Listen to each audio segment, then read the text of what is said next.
Bismillahirrahmanirrahim. Assalamualaikum warahmatullahi wabarakatuh. Alhamdulillah wassalatu wassalamu ala Rasulillah Muhammad ibn Abdullah wa ala alihi wa sahbihi wa man walah wa ba'd.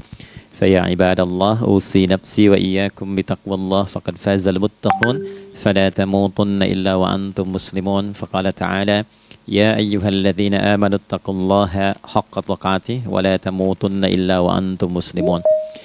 Keluargaku sekalian yang terhimpun di dalam Pertagas, Pertamina Gas, kita mengawali dengan bermohon kepada Allah semoga siapapun yang berada di ruangan ini atau terhubung dalam kajian ini, semoga senantiasa dijaga, diberkahi dan dilindungi dalam kebaikan oleh Allah Subhanahu wa taala. Kita doakan yang bertugas di luar kota. Tadi saya dengar info juga Pak Direktur sedang di Semarang. Semoga giatnya dimudahkan oleh Allah dan semoga diberikan keberkahan. Ada satu bagian yang penting amanat Nabi di hadis Muslim pada satu sifat kepemimpinan. Bahwa di antara sifat pemimpin dan yang dipimpin itu harus selalu membangun kekompakan dengan nilai cinta dan doa. Ini yang sering dilupakan. Nabi pernah menyampaikan dan penyampaian ini, hadis ini didokumentasikan oleh Imam Muslim dalam satu kalimat yang singkat, padat tapi mengikat. Khiyaru a'immatikum man tuhibbunahu wa yuhibbunakum. Pemimpin yang baik itu adalah pemimpin yang kalian mencintainya dan ia pun mencintai kalian. Nah, membangun cinta itu salah satu jembatannya dengan doa. Oleh karena itu, di antara doa yang dianjurkan saat Anda memulai pekerjaan, itu bukan hanya untuk pribadi, lancarkan pekerjaan saya. Tapi juga sehatkan pimpinan saya, pimpinan mendoakan sehatkan anggota saya, sehingga semua itu melahirkan sifat harmoni yang memberikan kenyamanan dan kebahagiaan dalam bertugas. Nah, izinkan saya mengawali dengan itu dulu, karena itu di antara sunnah yang seringkali terlupakan. Sehingga bekerja itu lebih banyak dilakukan dengan tekanan menyelesaikan tugas dibandingkan dengan rasa cinta untuk bisa memberikan nilai ibadah di dalamnya. Yang kedua, semoga sholat kita diterima oleh Allah Subhanahu wa taala. Nah, yang kedua ini tidak cukup dengan amin. Kita harus tahu dulu standar penerimaan itu seperti apa. Dan yang kedua, kenapa harus sholat? Ini poin pokoknya. Mengapa sih umat Islam itu cukup hanya misalnya dengan bersyahadat saja dipandang sudah berislam, lalu berbuat baik? Kenapa mesti ada sholat? Kenapa bahkan yang pokok sampai 5 waktunya? Dan jumlah rakaatnya pun diatur sedemikian rupa sampai teknisnya pun dijelaskan dengan rinci. Saking rincinya, bila ada yang menyimpang dari rincian itu, maka dianggap sholatnya tidak sah dan mesti diulang. Shallu kama ra'aitumuni usalli. Sholatlah kalian seperti kalian persis melihat aku menunaikan sholat. Dan dalam sholat inilah kemudian ada sanad yang tersambung secara ketat sampai-sampai dalam hadis Muslim nomor hadis 397. Demikian di Al-Bukhari juga diabadikan di nomor hadis 757 oleh sahabat Abu Hurairah. Sanadnya tersambung kepada Khalad bin Rafi Az-Zuraiqi, seorang yang sholat di samping Nabi tapi bermasalah sholatnya. Lalu Nabi meminta beliau untuk mengulangi sholatnya. Sampai 3 kali peristiwa itu hingga beliau berkata, ya Rasulullah au kama qala alimni ma uhsinu ghairah.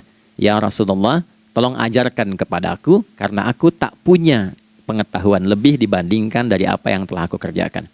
Nah, dari dasar ini melahirkan satu pertanyaan kritis ya, dan juga perlu argumentasi yang kuat secara syariah mengapa kita menunaikan ibadah salat. Baik teman-teman sekalian, karena waktu kita sangat padat ya, kita manfaatkan sebaik-baiknya. Saya mohon izin kajian kita akan lebih fokus kepada inti materi sehingga manfaatnya lebih banyak kita dapatkan. Salat satu-satunya amalan di dalam Islam yang mencakup 4 bagian pokok dalam beragama. Jadi ketika seseorang menetapkan dirinya beragama dan ciri satu nilai agama itu bernilai benar, ya, dalam nanti kalau kita mau komparasikan atau kita riset, itu ciri pokoknya ada 4. Satu, ada aspek namanya aspek keyakinan, ya, tauhid atau akidah. Nggak mungkin kan beragama kalau nggak yakin. Ya, karena itu pasal 29 ayat kedua itu mengandung nilai keyakinan. Negara menjamin kemerdekaan tiap-tiap penduduk untuk memeluk agamanya masing-masing dan beribadah menurut agama dan kepercayaannya itu. Ya, jadi nggak mungkin kita bisa menghasilkan nilai kepercayaan dan ibadah kalau tidak ada unsur keyakinan. Atau bahasa kitanya disebut dengan iman. Ya, iman itu nanti juga dipaku dalam setiap nilai kebangsaan di konteks Negara Kesatuan Republik Indonesia. Ini yang paling membahagiakan. Jadi mau jadi pegawai apapun itu syarat, ya, salah satu syarat yang melekatnya beriman dan bertakwa kepada Tuhan Yang Maha Esa, gitu kan? Ya, kemarin saya di BPK itu ada 11 bab Romawi, 40 pasal. Ya, di bab yang keempat pasal 13 tentang pemberhentian dan pengangkatan itu ada 11 poin A sampai K. Di poin B yang keduanya syarat menjadi bagian dari anggota BPK itu beriman dan bertakwa kepada Tuhan Yang Maha Esa. Baik, di Undang-Undang Pendidikan Sisdiknas nomor 20 tahun 2003 itu kalau kita baca dari poin menimbang ada 4, di poin B-nya saja sudah ada iman. Ya, Undang-Undang Dasar 1945 mengamanatkan pemerintah mengusahakan satu sistem pendidikan ya nasional yang meningkatkan keimanan dan ketakwaan pada Tuhan Yang Maha Esa serta akhlak mulia, baru mencerdaskan kehidupan bangsa. Ya, secara singkat, satu, agama dianggap benar kalau ada doktrin keimanan, ada akidah, ada tauhidnya. Yang kedua, ada ibadahnya. Ya, sebagai pembuktian kita beriman, buktinya apa? Ya kan? Saya beriman kepada Tuhan, kita tetapkan, misalnya Allah. Apa pembuktian keberimanan kita kepada Allah? Ya, kan pembuktiannya itu mesti diwujudkan dalam bentuk sikap. Sikap itulah yang disebut dengan ibadah. Nah, konsepsi ini ada di Quran surah ke-20 Thaha di ayat ke-14. Innani anallahu la ilaha illa ana fa'budini.